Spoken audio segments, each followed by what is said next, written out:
Welcome to the Raise Your Bars podcast, where it's all about elevating your life one step at a time. With your hosts, Chris Baker and Al Rattan. Together, we're here to guide you through the transformative journey of self-improvement and success. Have you ever wondered what behaviors and actions you need to change to achieve the results and success you desire in life? Well, you're in the right place. Each episode, we dive deep into the strategies, mindset shifts, and practical steps you can take to raise your bars. From personal development to professional growth, Chris and Al share their expertise, experiences, and the occasional tough love, all designed to empower you to reach your full potential. So, whether you're looking to make a big change or simply fine-tune your path to success, grab a seat and let's raise those bars together. Now, let's welcome your hosts, Chris Baker and Al Rattan.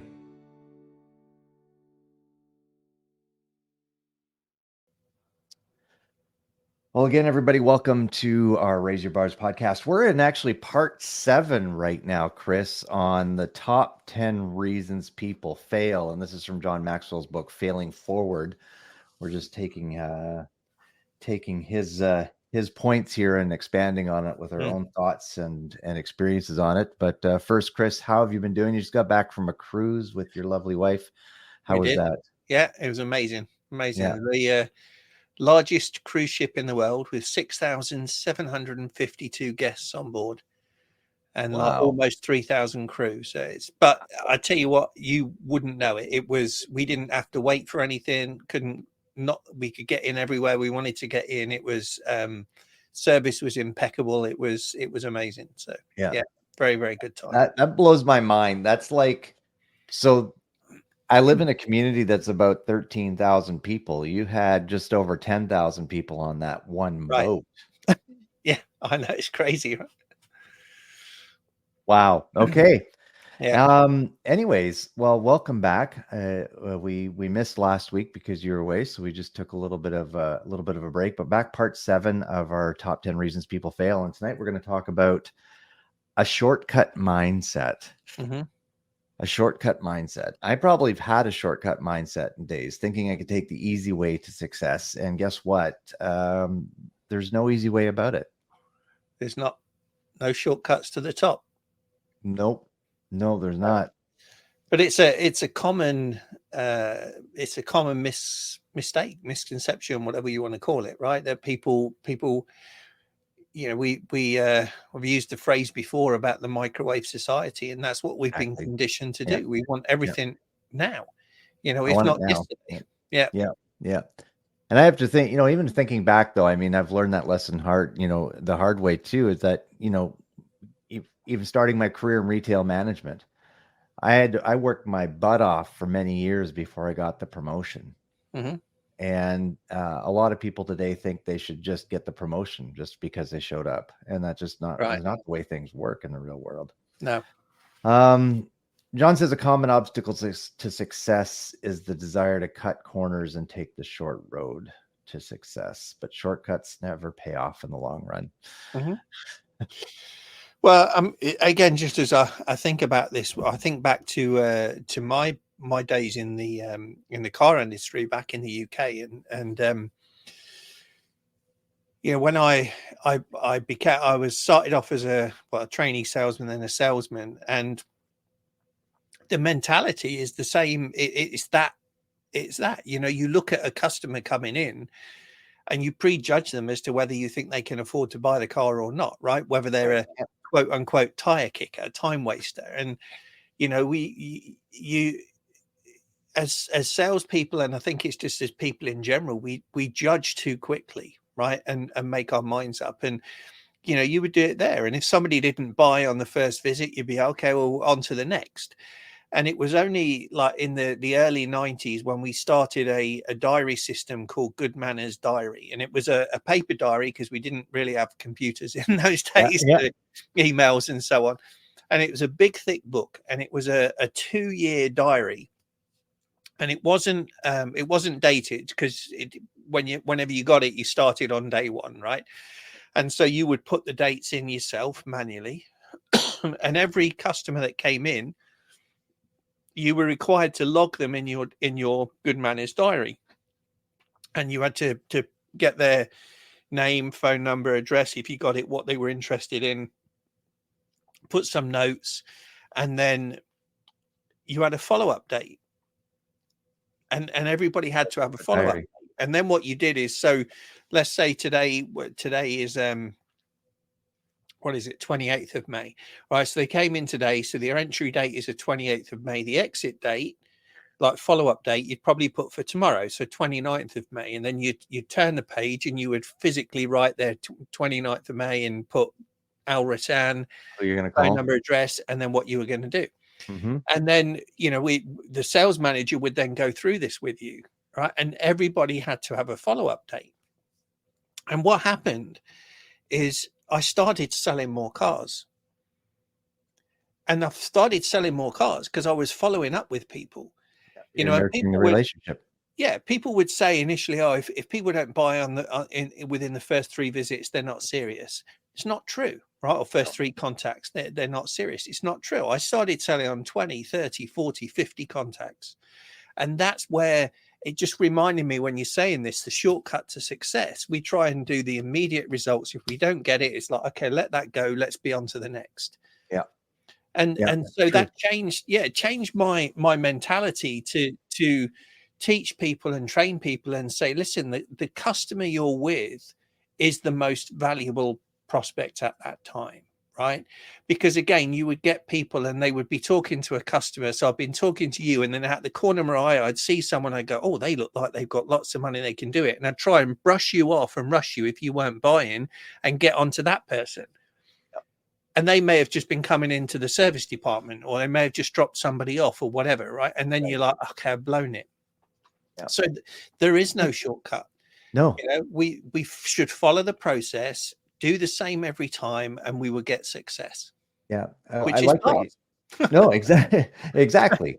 I like what you said about the most important customer you have is the one in front of you at that time. Yeah. And I think too, that person becomes the most important customer on each instance of follow-up that you do with them. Correct. As well, right? Yeah, correct. Because again, you're showing them there that, and you're right, 30th or 40th contact to sell a car is a lot of effort to put in. One of the things John says in here, to be successful, you have to be willing to pay your dues. I mean, you paid your dues by keeping that diary, by following up consistently. And I think that's where a lot of organizations drop the ball today. And I'll use an example. So I on the weekend, a friend recommended I sign up for a free trial to this program that gives you leads. Like, it gives you access to a business directory with everybody's information in it. Like, so all the business owners, so you can sign up for a specific province here in Canada, for an example, and you can get a free trial. Mm-hmm. So, but you go to the website, says want a free trial, fill out this form. So I filled out the form, and it didn't get a free trial right away. They want somebody to have sales call with me. Yeah. Okay, fine. I did that Sunday. It's now Tuesday evening. 2 full days have passed and nobody's contacted me. Mm-hmm. 2 full days. Yeah. Missed opportunity. Right. What if I was willing to turn it into a paid customer? If somebody fills out a contact form for Chris or my services, we have a contact form on our website, raiseyourbars.com. You can watch a short 7-minute webinar telling you what we do. You fill out the contact form. We're going to contact you. Mm-hmm. Because we value your time and we want you to value our time. Well, think about that company as well. What's the product they're selling? The product they're selling is getting you leads, right? Yet they can't even follow up on a lead themselves. What does that tell you about the company? So they probably did you a favor, right? It's interesting. So anyways, I just think that a lot of salespeople, a lot of businesses in general miss opportunity because they aren't willing to put in the effort to follow up with their potential leads, clients, past clients. And we're doing that. We're doing sales. I'm taking people, we're finished session 7 of a 12-week sales boot camp this morning with a group. And one of the things was on, making cold calls or warm calls or referral calls. And then also we talked about the importance of what about contacting your past clients? When's the last time you've called Mhm. clients that you've dealt with in the past that maybe you haven't seen in a year or two, Yeah. and phone them to follow up? How are things going? Is everything still Mm. working well? Did you need any more services that we offer? Yeah. You used to use our service, you're not now. Is there anything that you're looking for help with in the different? And I have multiple different products and services being sold by the different companies in this sales boot camp. And a lot of them had not done that. Right. One company did have a system in place, so they followed up about every 2 years with a client. Too long. And that was, well, I thought the other ones didn't, right? Well, So it's better than nothing, but yeah. better than nothing.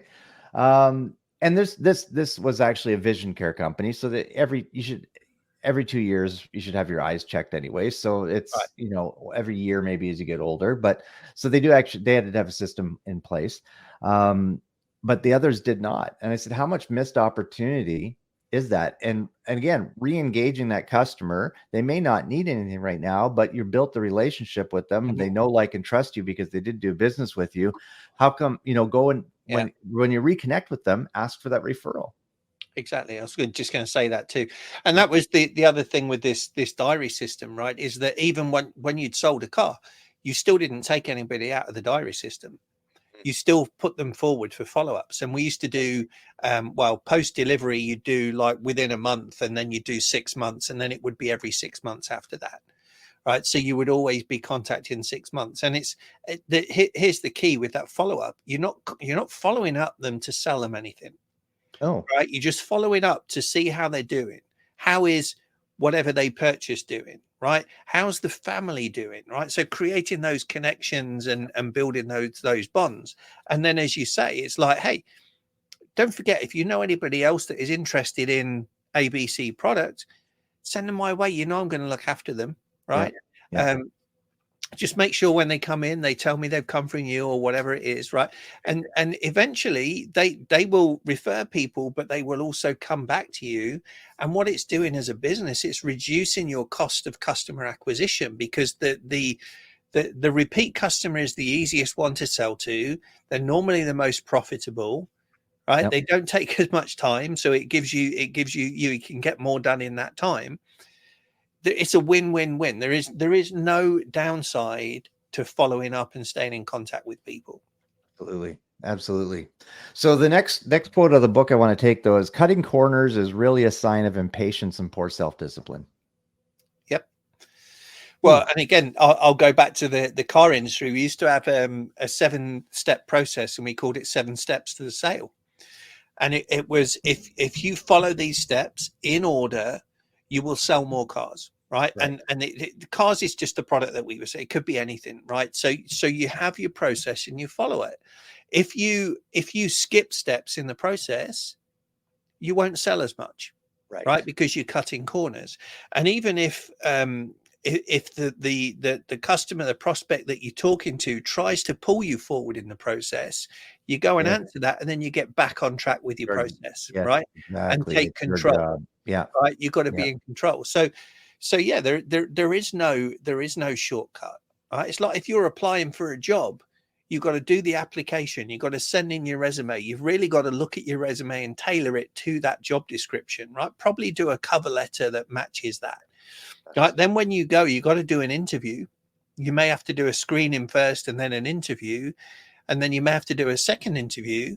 Right. You should also always send, in my opinion, like thank yous to the interviewer afterwards, Really right? good point. Yes. And then you'll get the job. But you don't just apply for a job and then get it. You have to go through those steps. And the same when you're recruiting somebody, you have to go through those steps. You don't just pull someone in off the street and say, hey, you look like you could do a good job. Do you want to come and work for me? I think the key word in this sentence too is and even everything you talked about is the self-discipline part. And Right. it goes back to that microwave society we talked about, Yep. 12 minutes ago, Yep. was saying that that's what we want. We want that instantaneous success. We want that instantaneous recognition. And so many people today are not willing to put in the effort and discipline themselves accordingly Mhm. to get the results they need.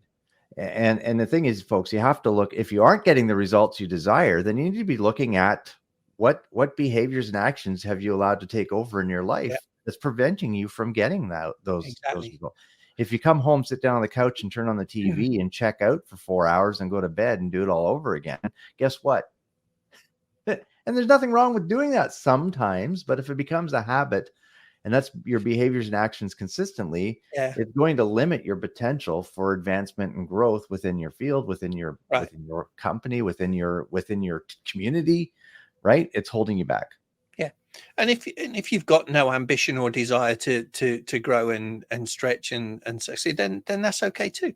All Yeah. right, nobody's saying that everybody has to be a go getter, but if you want the results and the success, you've got to look at where you are now, and where you are now is a direct result of what you've done previously or what you're doing every day. All right, you are responsible for that. Yeah. Yeah. So take that responsibility, be accountable to yourself, and look at it and say, what are the things I need to do every day to get the results I want? And So, if I look at, I say I want to lose a bit of weight, I say I want to get fit, right? But I'm not doing the things that I need to do every day to do it. So do I really want it, or do I just want to want it? I just want Right. to want it myself because I'm not doing the things I need to do to Right. get But yeah. I can't blame anybody or anything other than myself if I'm not getting those results, because I know what I need to do. Yeah. Yeah. Right. And this is the whole thing with this cutting corners. It's not a knowledge problem, it's an execution problem. Right. We all know what we need to do. But if we don't actually do it, we're not going to get the results. That much is true. And you know, see, I struggle myself personally with the fact that I sometimes allow these negative or bad habits to consume my Hmm. time when I need to be more focused on. And actually, it's great. I had a great weekend. I did go away for a couple days, and Sunday I spent the entire day in my hotel room, and I watched an episode or two of a TV show, but I read. I Hmm. worked on my website.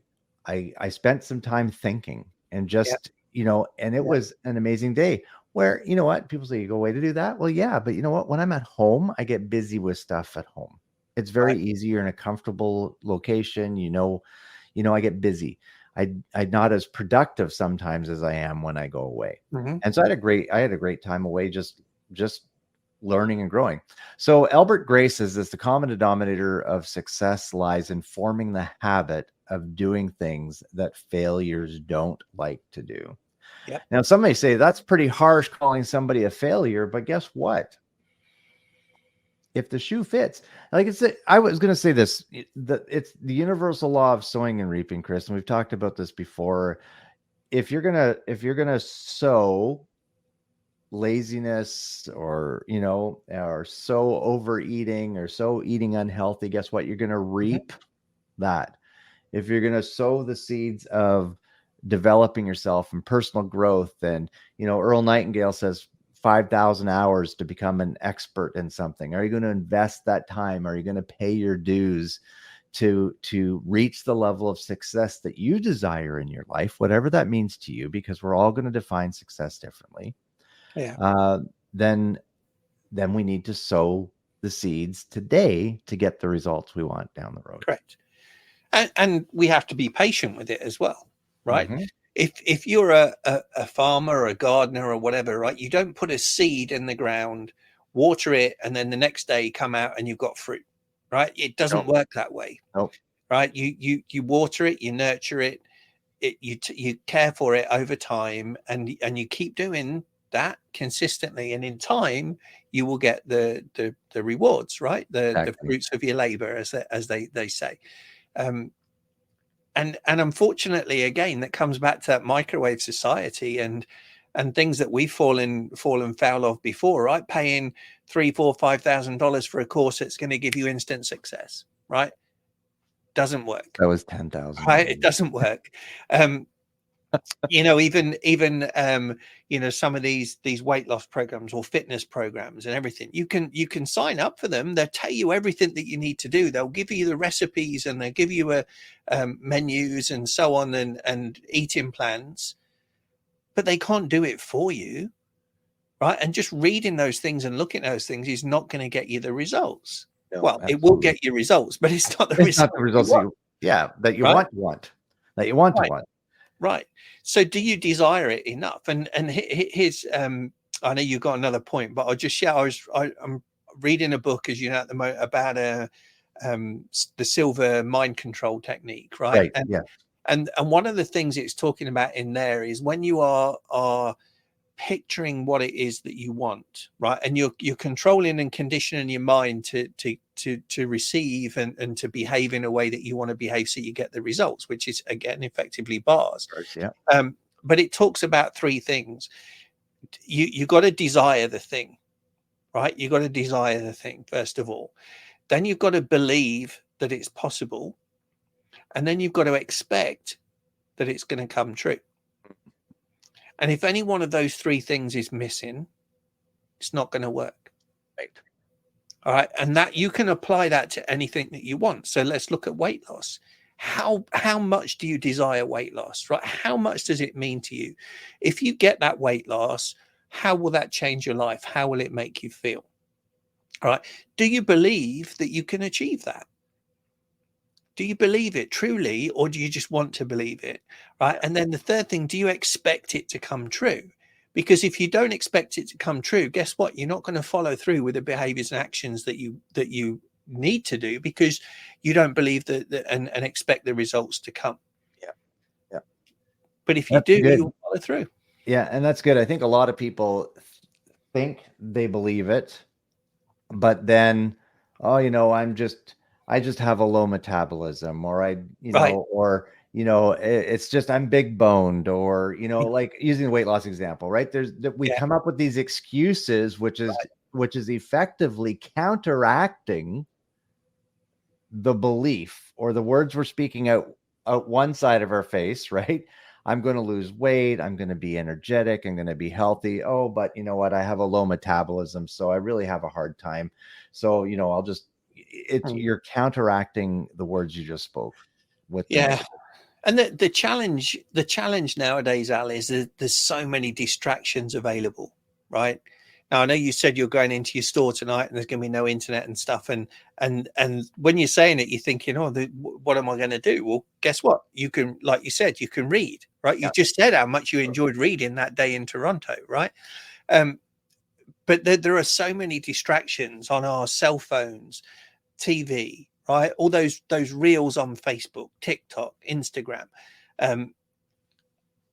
surfing the web, looking on YouTube, and going through all these things. There are so many distractions and opportunities to take us away from what we need to do, Yeah. or want to do, that it stops us doing those things. Right. One last quote by Joseph Mancusi. Truly successful people have learned to do what does not come naturally. Real success lies in experiencing fear or aversion and acting in spite of it. It's going to be uncomfortable, folks. Discipline is not people's favorite word. Self-discipline, even more so, because that means we have to discipline ourselves to do what we need to do to get the results and the success that we want in this life. It's not going to be comfortable. It's going to be difficult, and it's going to definitely pull you out of your comfort zone to stretch to that level that you think you want to achieve.